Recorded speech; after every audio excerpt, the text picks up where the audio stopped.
ধাইয়া ঢুকছে কোথায়? ধাইয়া ঢুকছে কিন্তু মিথুন রাশিতে, ধাইয়া ঢুকছে কিন্তু ধনু রাশিতে।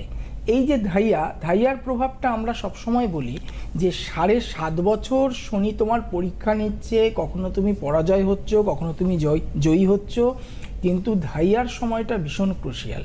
কারণ এই সময়টাতে তোমার হাতে সেই সময়টা থাকবে না যে আমি পরীক্ষা দেব, জয় যদি এবারে না হতে পারি পরের বারটায় হব, এই সময়টা থাকবে না। তাই প্রচণ্ড পরিশ্রম করতে হবে ধাইয়া যাদের পরের সেই সময়টাতে। প্রচণ্ড ডিপ্রেশন আসবে, তার এগেনস্টে আপনি লড়বেন। আমি সবসময় মানুষ বলে যে প্রচণ্ড মাথা গরম, প্রচণ্ড মাথা চঞ্চল, আপনি একটা প্লিজ মুক্ত দিন। মুক্ত পড়লেই মাথা গরম, মাথা ঠান্ডা, একটা ক্যারেক্টার হয়ে যায় এক একটা মানুষের। সেই ক্যারেক্টারটা নিজেকে চেঞ্জ করতে হয়, ভাঙতে হয়, গড়তে হয়।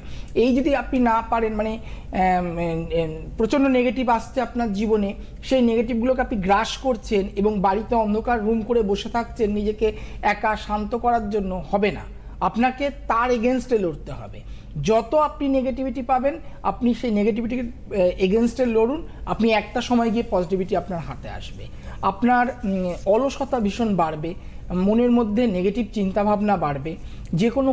যে কোনো কাজের ক্ষেত্রে আপনি বলছেন করছি, করব, একটা ইম্পর্টেন্ট মিটিং বা কোনো একটা জায়গায় গিয়ে আপনাকে দেখা করতে যাওয়ার, যেমন ব্যাংকিংয়ের কোনো কাজ বা পোস্ট অফিসের কোনো কাজ, সামান্য একটা ইলেকট্রিক বিল আপনি দেখছেন যে টাইমলি দিতেই পাচ্ছেন না এবং আপনার ডেট পেরিয়ে যাচ্ছে, বা আপনি যখন গেলেন সেই জায়গাটায় গিয়ে দেখলেন কাজটা সাকসেস হচ্ছে না। এই ধরনের ডিস্টারবেন্সগুলো